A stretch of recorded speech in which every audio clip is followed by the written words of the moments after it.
नमस्ते। आज हम नेतृत्व गुण के बारे में बात करती हूँ।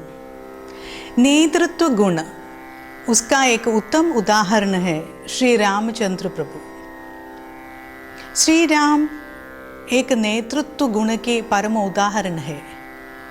श्री रामचंद्र के जीवन में जब हम देखते हैं तो इन्होंने राष्ट्र को परम पदवी देती है, परम मुख्यत्व देते हैं उनको राष्ट्र का। राष्ट्र में इतनी प्राधान्य है कि उनका अपना प्राधान्य को वो नहीं समझ देता है। अपना प्राधान्य, अपना जीवन सखी श्री सीता माँ जी के बारे में बात करते हैं तो इन्होंने राष्ट्र को, प्रजा का वाक्य को रक्षा करने के लिए, एक प्रजा का इच्छा को रक्षा करने के लिए अपनी पत्नी का त्याग करता है।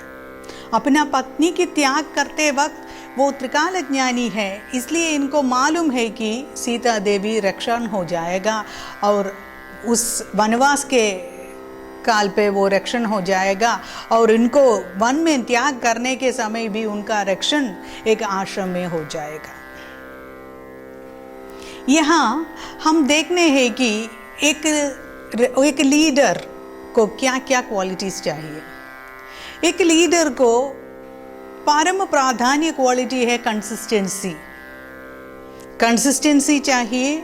एक लीडर को स्थिरोत्साह चाहिए और एक लीडर को एक ही व्यक्ति को पंक्चुअलिटी चाहिए और एक प्लान रखना भी चाहिए।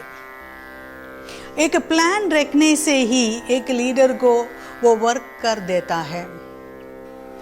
श्री रामचंद्र के बारे में हम बताते हैं तो इन्होंने हमारी राज्य को ज़्यादा इम्पोर्टेंस दे दिया है, राज्य को और धर्म को ज़्यादा इम्पोर्टेंस दे दिया। धर्म को संरक्षण करने के लिए इन्होंने ज़्यादा इम्पोर्टेंस दे दिया, पर हमारी नेताओं ऐसे नहीं है। इन्होंने अपने इच्छाओं को ज़्यादा इम्पोर्टेंस देते हैं, इसीलिए राष्ट्र को उसी तरह की एक स्वर्ग भूमि नहीं हो जाता है।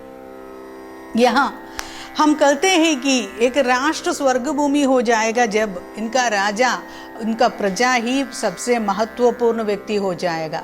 जब इनका राजा को एक अपनी व्यक्ति या अपनी प्रजा ही महत्वपूर्ण है तो उस राज्य एक स्वर्ग समान हो जाएगा। यहाँ हम कहने चाहते हैं कि एक लीडर अपने राज्य को, अपने प्रजा को प्रथम स्थान देना चाहिए। प्रथम स्थान राष्ट्र को, धर्म को और अपनी प्रजा को देना चाहिए। और एक लीडर यानी एक एंटरप्रेन्योर और एक प्रोजेक्ट मैनेजर, ऐसे लीडर और नेताओं को क्या चाहिए? इन्हों को पहला चाहिए कॉन्फिडेंस, सेल्फ कॉन्फिडेंस चाहिए।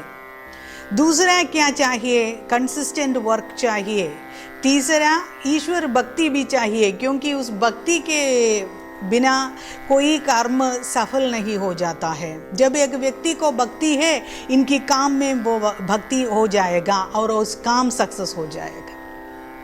इसीलिए एक लीडर को क्या क्या क्वालिटीज चाहिए कि धर्म चाहिए पहला, अपने राष्ट्र को समुन्नत अपने राष्ट्र को रखना चाहिए और राष्ट्र को प्रथम स्थान देना चाहिए। अपनी ऑर्गेनाइजेशन को दूसरा स्थान देना चाहिए और तीसरा स्थान ही अपनी पर्सनल डिज़ायर्स यानी अपनी पर्सनल इच्छाओं का स्थान, क्योंकि अपनी पर्सनल इच्छाओं का त्याग करके ही एक व्यक्ति राष्ट्र का एक परमोन्नत स्थान पहुंच सकते हैं। और अपनी आपकी इच्छा पूरे करने के लिए जाने वाले लोगों को नेतृत्व गुण नहीं आता है। क्राइसिस मैनेजमेंट चाहिए, क्योंकि एक राजा और एक लीडर का फर्स्ट क्वालिटी है क्राइसिस मैनेज करने का तरीका। इनको वो क्राइसिस मैनेजमेंट करने का तरीका मालूम होना चाहिए और उसी तरीके से कोई प्रॉब्लम्स को इनको इरेडिकेट कर सकते हैं और अपने राष्ट्र या अपने ऑर्गेनाइजेशन को महत्वपूर्ण ऑर्गेनाइजेशन बन करना सकते हैं।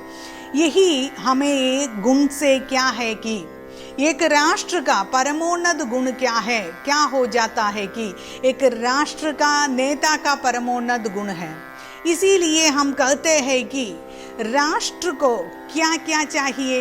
एक राष्ट्र को एक अच्छा लीडर चाहिए, और एक अच्छा लीडर को क्या चाहिए, एक अच्छा लीडर को एक अच्छा गुण चाहिए।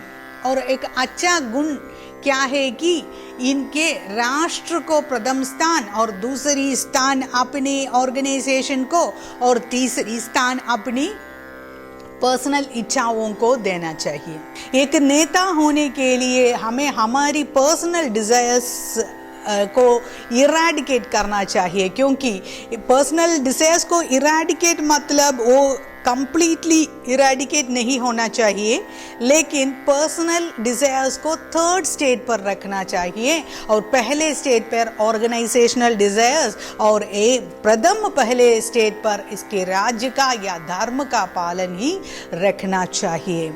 ये एक अच्छी नेता के गुण है, और अच्छी नेता बहुत बहुत मुख्य होनेस्ट होना चाहिए या सत्यवादी होना चाहिए, और सत्यवादी की जय ही होता है, क्योंकि सत्यमेव जयता, और सत्य बोलने वाले ही जय सकता है, और सत्य की प्रकाश से वो जाता है, और प्रकाश से वो काम करता है, वो ही सत्य की प्रकाश के द्वारा ही उनको जय और विजय प्राप्त कर सकते हैं।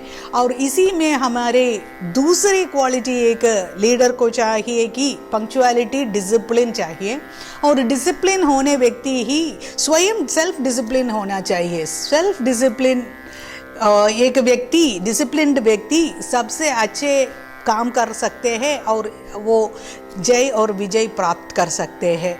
और हमारी सारी नेताओं को हम देखते हैं तो हमारे भारत में सारी नेताओं को वो सत्य युक्तवादी ही जीत सकते हैं, और हमारी लोक राष्ट्र भी ऐसे ही होता है, क्योंकि सब सीधे सीधे राष्ट्र में जो अबनॉर्मल व्यक्ति भी लीडर्स हो जाता है, लेकिन उसी अबनॉर्मल व्यक्ति लीडर होने जाते की बात क्या होता है कि प्रजा को भी वो अबनॉर्मलिटीज पूछ सकता है, और उस अबनॉर्मलिटीज प्रजा भी संपूछ करता है, और उनको भी ये महत्वपूर्ण स्थान से वो बुक करना सकता है। इसीलिए हमें अबनॉर्मल व्यक्ति से निकल कर एक राष्ट्र को नॉर्मल व्यक्ति को देना चाहिए, और नॉर्मल व्यक्ति मतलब धर्म सिद्ध व्यक्ति को एक राष्ट्र का परमोन्नत स्थान आना चाहिए, और उसी परमोन्नत स्थान से वो राज करेगा तो राष्ट्र का कल्याण हो जाएगा। इसी ही हमारी एक